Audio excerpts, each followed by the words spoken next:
ప్రభునందు ప్రియులైన మీకందరికీ యేసుక్రీస్తు ప్రభువారి నామంలో శుభవందనాలు తెలియజేస్తూ ఉన్నాం. దైవజనులు బ్రదర్ భక్త సింగ్ గారి పరిచర్యలో నుండి అలసిన వాణ్ణి ఊరడించు మాటలు. ఆగస్టు 10. విశ్వాసమునకు కర్తయు దానిని కొనసాగించు వాడునైన యేసు వైపు చూచుచు. హెబ్రీ పత్రిక 12వ అధ్యాయం 2వ వచనం. సృష్టి ఆరంభం నుండి మానవుడు అన్నీయు స్వతంత్రించుకొనవలెనన్నది దేవుని కోరిక అన్నది. ఆయన మొదటి మానవుడైన ఆదామును చేసినప్పుడు అతనికి శక్తిని, అధికారమును, ఆధిపత్యమును ఇచ్చెను.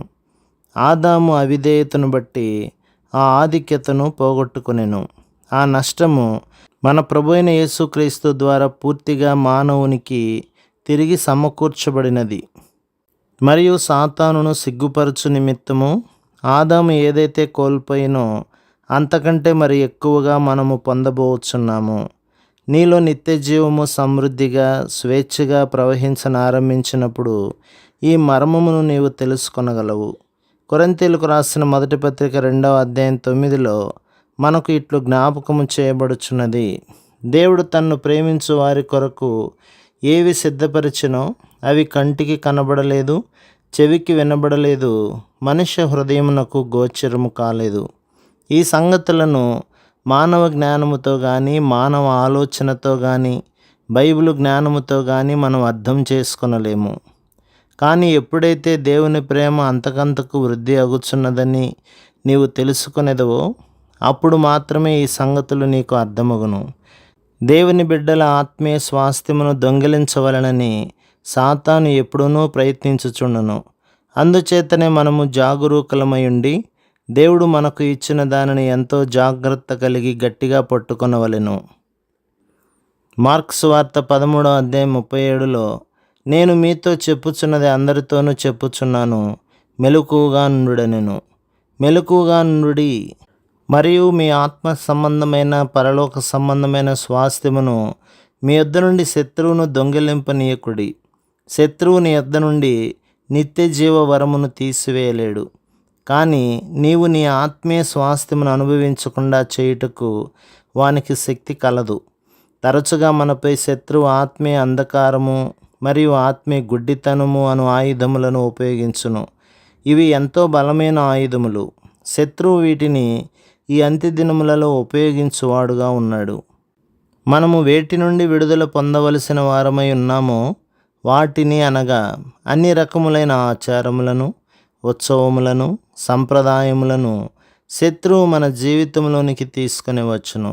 రోమాపత్రిక 8వ అధ్యాయం 14లో అపోస్తలుడైన పౌలు ఇలాగున చెప్పుచున్నాడు, దేవుని ఆత్మచేత ఎందరు నడిపింపబడుదురో వారు దేవుని కుమారులై యుందురు.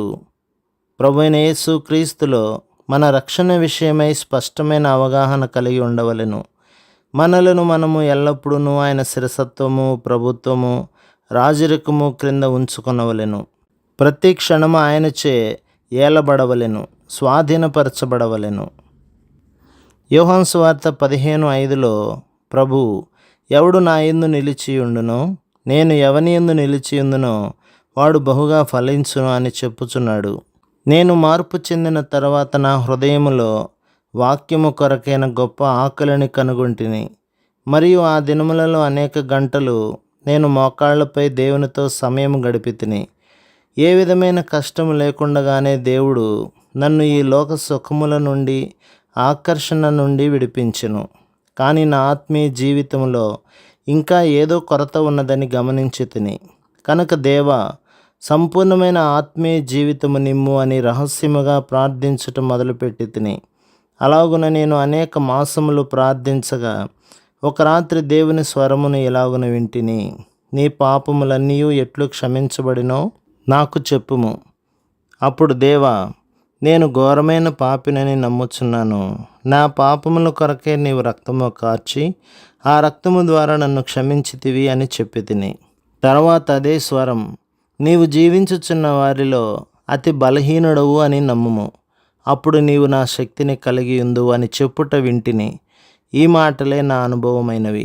దేవుడు ఇట్లు చెప్పెను, నాకు వేరుగా లేక నేను లేకుండా మీరు ఏమీ చేయలేరు.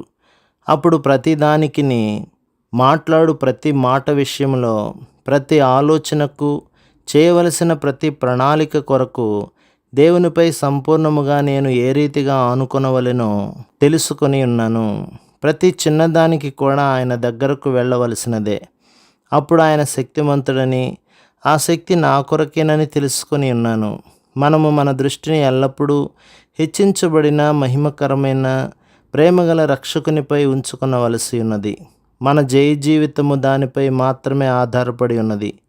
బైబిల్ జ్ఞానముపై కానీ, దీర్ఘ ప్రార్థనలపై కానీ, ఉపవాసములపై కానీ, ఇతర అర్హతలపై కానీ కాదు.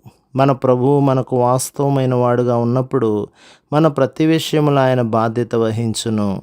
ప్రభు మిమ్మును, మీ కుటుంబమును, మీ సంఘమును దీవించి ఆశీర్వదించునుగాక. ఆమేన్.